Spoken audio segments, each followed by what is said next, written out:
Hey, what's up, extended family? This is Chris with the Blended Family, doing life together, family of 12. Um, I just wanted to make a video because a lot of things have been pressing on my mind. Because, as you know, I have a lot of kids, and being a dad is hard, man. Um, that's probably what I'm going to title it. Nothing extravagant, nothing anything like that, because I'm just getting my thoughts out, and I'm hoping that maybe there are fathers out there, or maybe even single mothers who have to be a father too. Because, well, I'm not a single dad because me and Jill are together now, but I would be if we weren't. I have all my kids. So I just want to express, like, when children are young, when I was growing up, I didn't understand my parents at all. And I've realized that being a father is like very hard because you want them to know that you care about them, but you also need to be a teacher, right? And it's like, where is that fine line for real? Because, like, let me give you an example. Like, right now, I'm going through it with one of my older daughters. Um, she's over 18 now, so it's like you're an adult. You know, you wanted to be an adult before you were 18, and we've let you stay with us many times since you were 18, and then you've left and came back and left and came back, and it's always been some kind of issue, right? And you want to keep on giving your children chances, but sometimes those chances can mess with your peace, you know, and mess with the whole household's peace. And it's so hard because you don't want, especially a daughter, you don't want her to have live a hard life and have a hard life and everything. And I've tried talking to all of my kids their whole lives about choices. And you're free to make whatever choice you want, but you're not free of the consequences, right? Or you could also get rewards if you make the right ones. And I made a lot of the wrong ones when I was growing up. So I know what that can get you. And it just makes life that much harder to live. And I don't know how most of my children's childhood I was able to keep them in middle class neighborhoods, basically being house broke, couldn't really do much of anything else. A couple vacations, but that really, honestly, that was with like tax returns and stuff like that.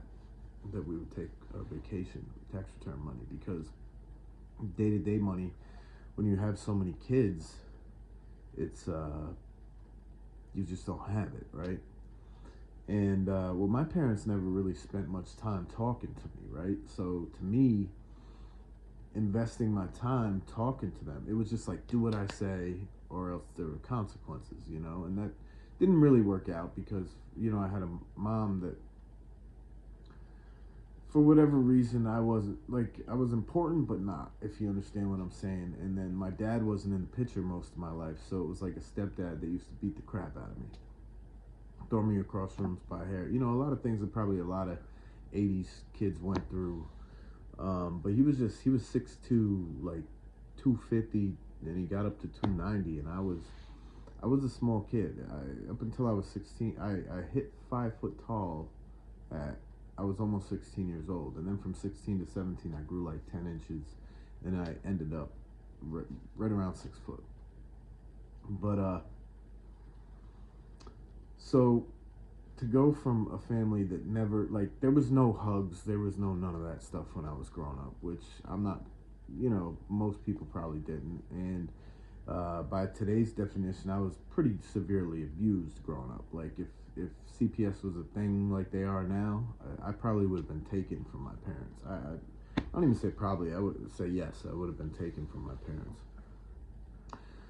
So to go from that to trying to talk and explain things to kids, sometimes spending hours, and it not seeming to get through, you know, that's that's hard, you know, because I don't want them going down the same route that I did. And it's like I want to help my daughter so bad and have her come back and stay with me, but that for whatever reason it just, well, there's things that she does and stuff, but it just tends to make the whole house go a little bit crazier every time she's here. And it's just hard because it's like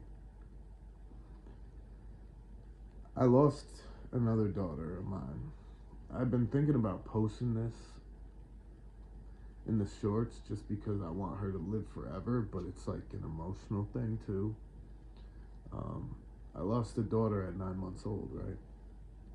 Her name was Gracelyn Elizabeth. It was overnight. I woke up in the morning, went to get her, and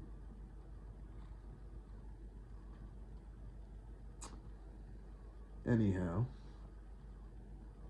so it's hard to see kids hurting, right? Especially my daughters.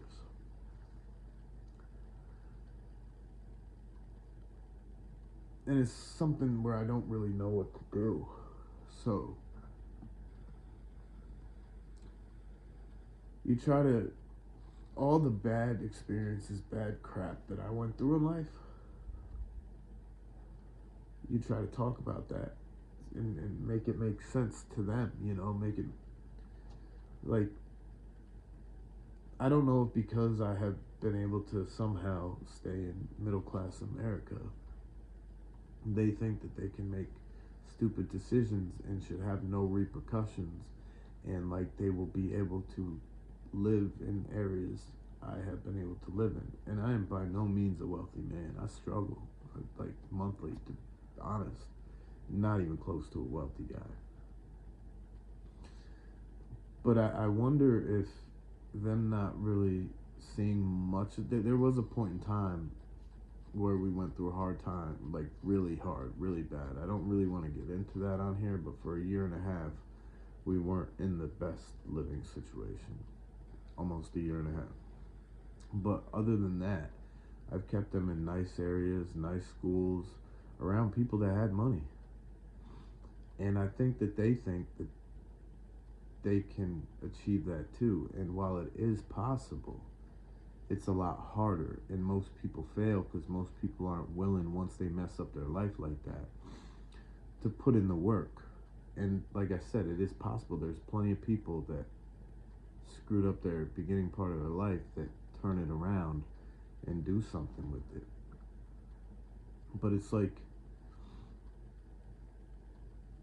you gotta be the bad guy, I feel like, sometimes, and you don't want to be because you love them, right? Even with my younger kids, it's like, you can't do this, you don't do that, and then, why, Dad, this person, that person, da da da da da. And it's like, that's their parents, I love you, I want y'all close. I have a lot of daughters, so I want to keep them close, you know what I mean? Kind of protect them, because the world out there is messed up. I'm sure plenty of you know about that. And it's like, so I always have to be the bad guy. And I don't like that, because I'm not a bad guy at all. I'm actually a really good guy that's just been through a lot. Like with my older kids, I try to tell them, don't be in cars with people drinking and driving. People die for real. I was in a car accident when my girlfriend passed away, right? She was driving the car, the roof crushed everywhere but where I was. In the passenger seat, it was like the capsule of life. When I talked to my mother, she called it, because the roof crushed a half inch from the back of my head and a quarter inch from my left shoulder. If I had been anywhere else in the car, plus we were flipping and the car caught on fire after that. So if I had even been knocked out and not dead, I would have been dead, because when that fire, I tried getting the girlfriend out, didn't, I had a broken arm, from, I guess, holding on the door, a broken right arm from holding on the door, and then not only did she pass, but because of things, I was in North Carolina at that time. I heard the cop, when they wanted to interview me the next day after I got out of the hospital, Um, when I was walking into the interview, he said, I don't remember exactly because this was in 2002, but he said something about Yankees coming down here causing all this trouble. And they went after me. So not only did I lose the girlfriend, but then I couldn't go to her funeral because the cops were telling the parents that they believe I was driving the car. And they did arrest me for it. And I had to go to trial to be found not guilty. So try to tell the kids, don't put yourself in these situations where things could happen. And it's just like,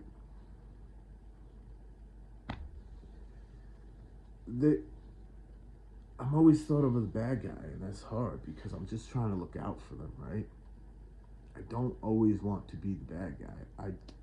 I want to help all of my kids succeed. I want them to be better than me, as I think most parents do. And I don't know how to do it. I don't know how to get through to them. I don't know how to get through to them about choices and the people they date. I don't know how to get through to them that I'm the exception to the rule. Yes, there are people that make it from bad decisions and things of that, but I'm the exception. Like, more people fail once they start failing than people that win. You know what I mean? It's choices are so, the simplest choice it's like, and then so many other roads break off of that one choice.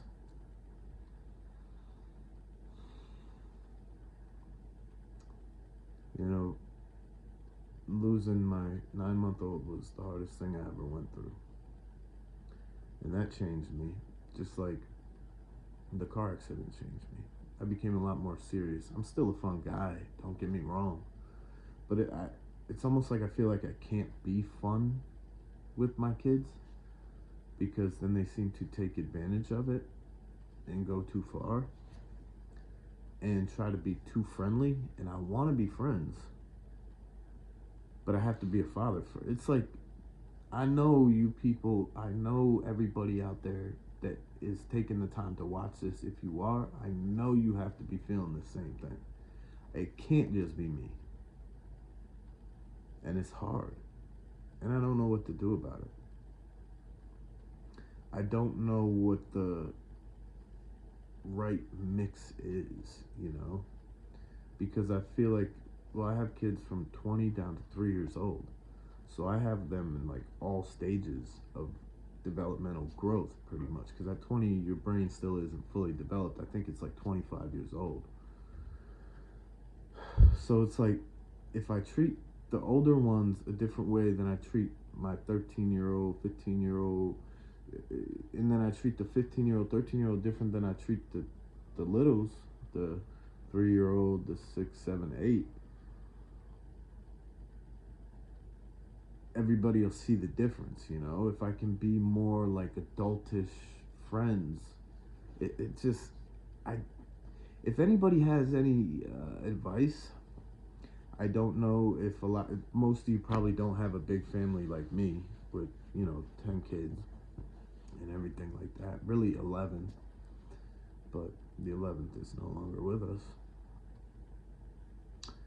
But maybe you had kids that were just separated and where maybe you found your happy medium, because I'm trying to find it, because I want them to know. I want them to, without question, know that I love them. And I just want them to have a good life and an easier life than me. I don't want them to have to struggle so hard to stay in areas that are nice and that their kids are, for the most part, safe, and pick the right people. Because if you make that mistake and end up having a child with somebody that's not right or not good, I know a lot of out there, I know, because the divorce rate's super high, and then there's a lot of people that don't even get married and just break up. It makes life so hard.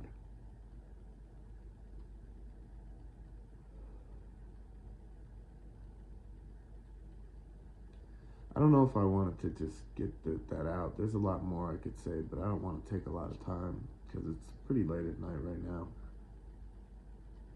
Maybe another time I'll say more, but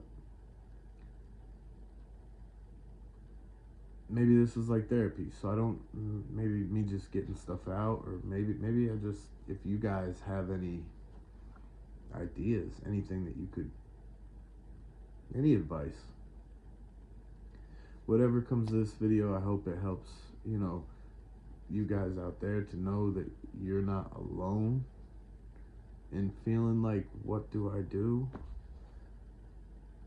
And I hope that you guys can maybe help me and let me know that I'm not alone, because I know a lot of people, but I don't involve myself with a lot of people, because over the years I've learned that less is more, you know. Like, I pretty much just deal with my family. There's like a couple friends here, a couple friends there. If like I was supposed to have played a flag football game tonight that I completely forgot about, and so I do that, but I don't really conversate outside of that with them, and then I'm just with my family, and I don't really want to tell them everything that is stressing me out, and I don't want to make this channel about that either, but maybe once in a while. So I hope you guys are having a good night, and maybe we could kind of help each other, you know, in the comments or whatever. Just know that we're not alone in this feeling. All right, guys. Extended family, that's what I'm calling everybody that decides to come on our channel and watch our videos, come on our lives, comment. Y'all are basically like our extended family. It means a lot, your support, and thank you very much. See you in the next video.